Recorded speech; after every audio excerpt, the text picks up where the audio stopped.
श्री भोजल पीरनी उगमेश्वर साहेबनी जय। उगम फौजनी जय।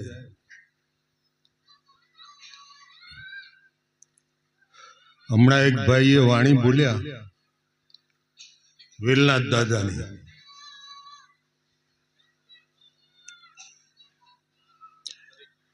ए वेलनाथ दादा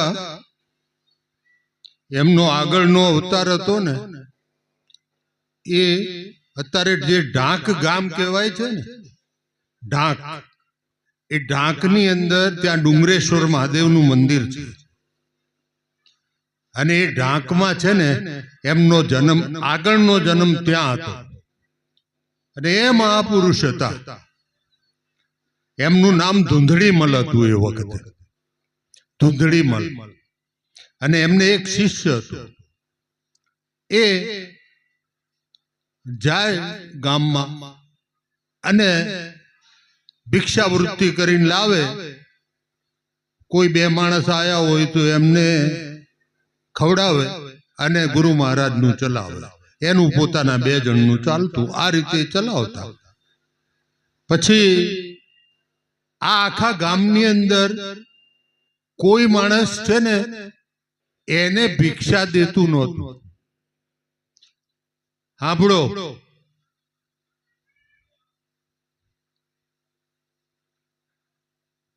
एने कोई भिक्षा देतुं नहोतुं એટલે એનો શિષ્ય છે ને એ જંગલમાં જાય અને જંગલમાં જઈ અને લાકડા કાપી આવે।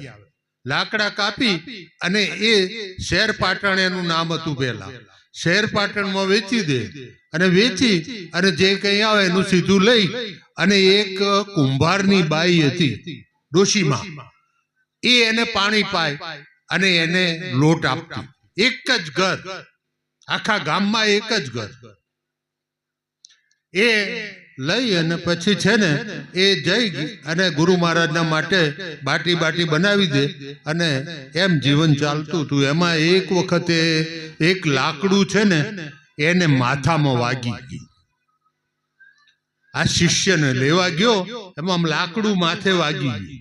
હવે લાકડું માથે વાગ્યું ને એટલે રોજ ભારો તો લેવાનો જ એટલે રોજ ને રોજ જાય ભારો ઉપાડે એટલે ધીરે ધીરે આળું થવા માંડ્યું અને ધીરે ધીરે એમાં જીવાત પડી ગઈ અને એમાંથી દુર્ગંધ આવવા માંડી। તો ચેલો એક દિવસે ગુરુના મંદિરની અંદર ત્યાં એના દેરાસ એનું જે ઝૂંપડી હતી એ ઝૂંપડીની અંદર છે ને એને ગુરુને સુવાડી અને એમ કે હવે ગુરુ મહારાજ સુઈ ગયા છે એટલે હવે હું નીચે સુઈ જાઉં।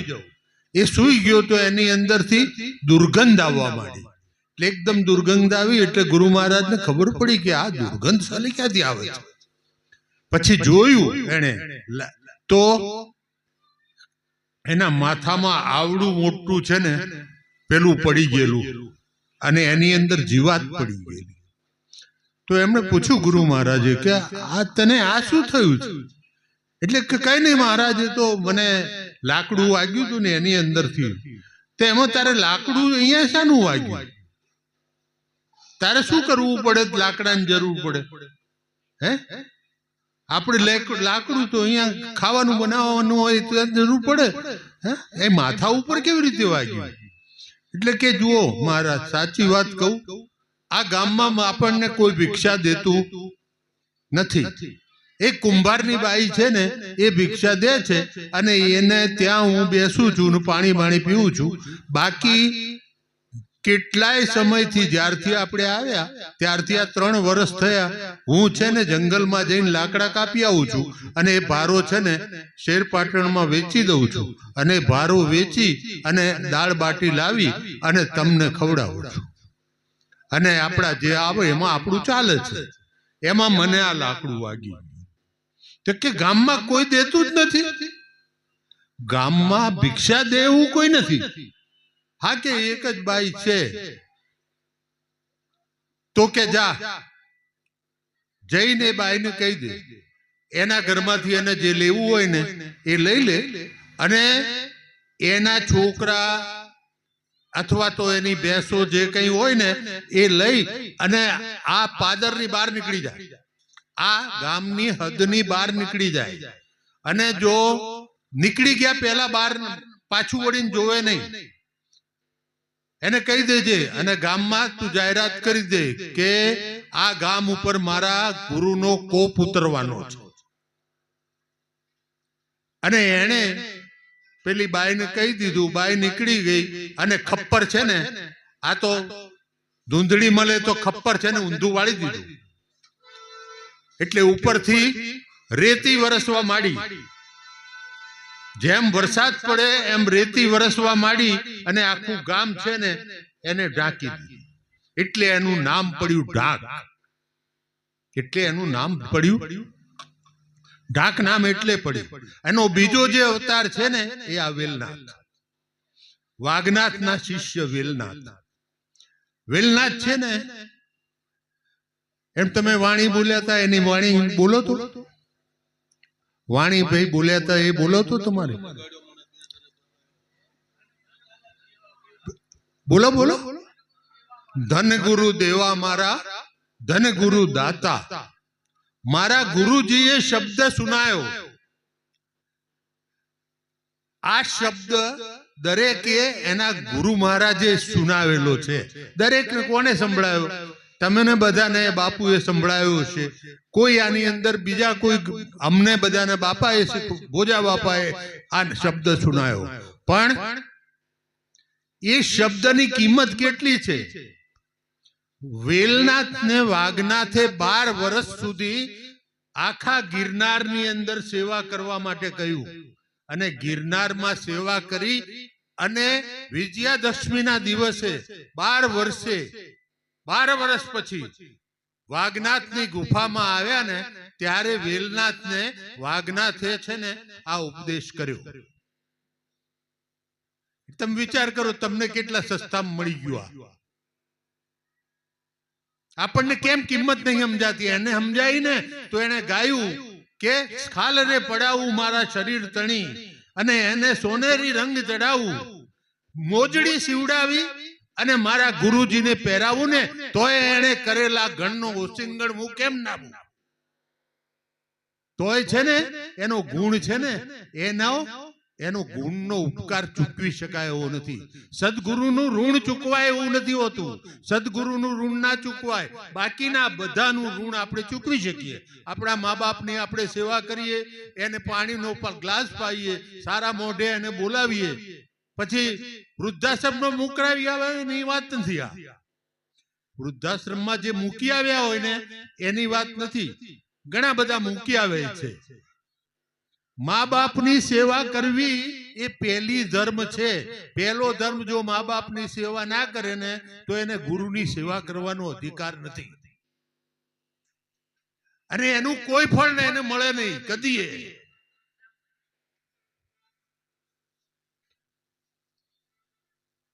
એનું ફળ મળે નહીં.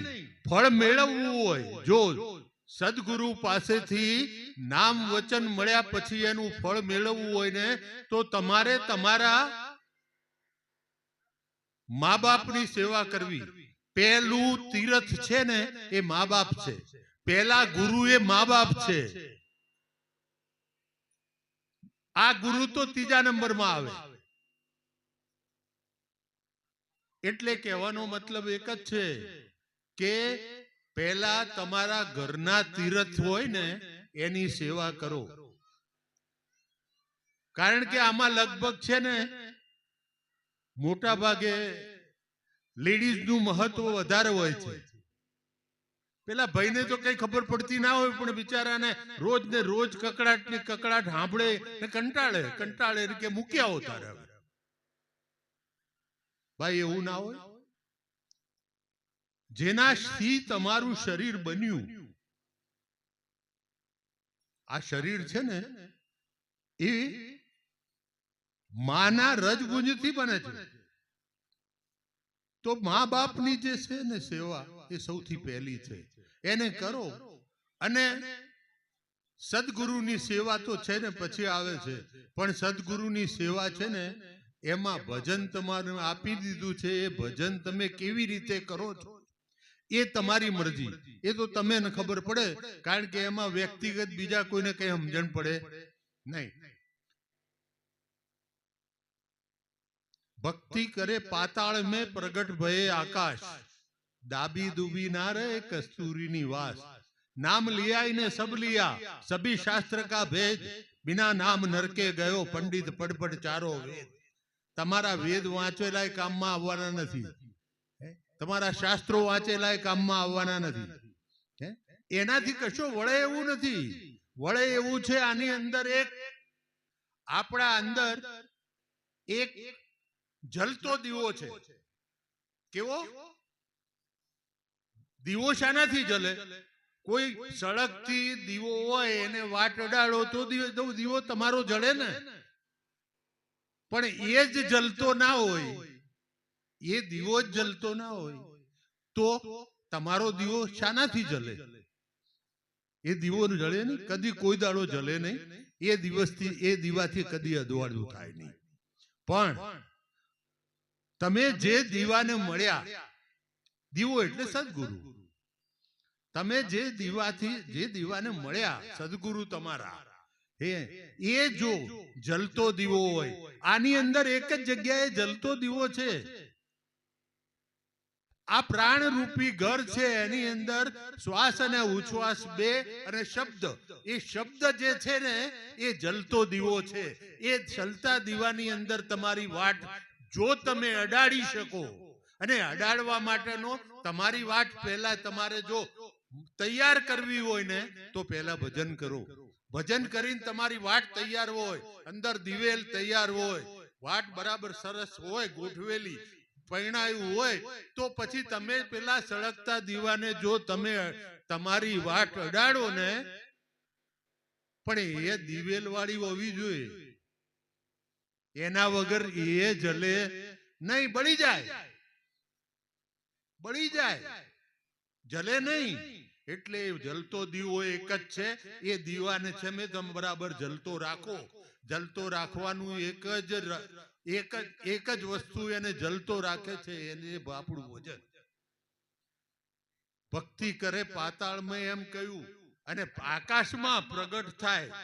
એટલે પાતાળમાં ભક્તિ એટલે કહેવાનો મતલબ, ભક્તિ તમે કરો એટલે તમારા દેહ ઉપર ખબર પડે, આપણા શરીર ઉપર ખબર પડે, આપણા અંદર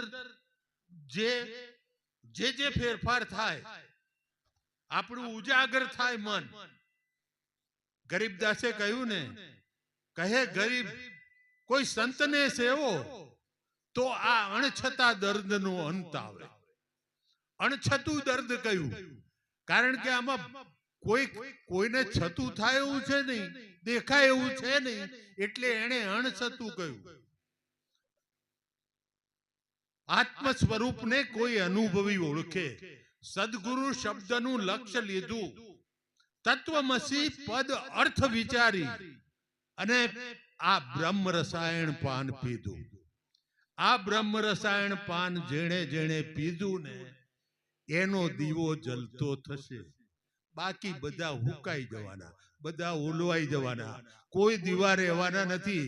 કારણ પહેલા જ વખતે એને 15 કરોડ ને આ દીવા જલાવવા માટે કહ્યું, પણ 5 કરોડ જ જલાવી શક્યા. બાકીના 10 કરોડ છે ને એના દીવા ના જલ્યા.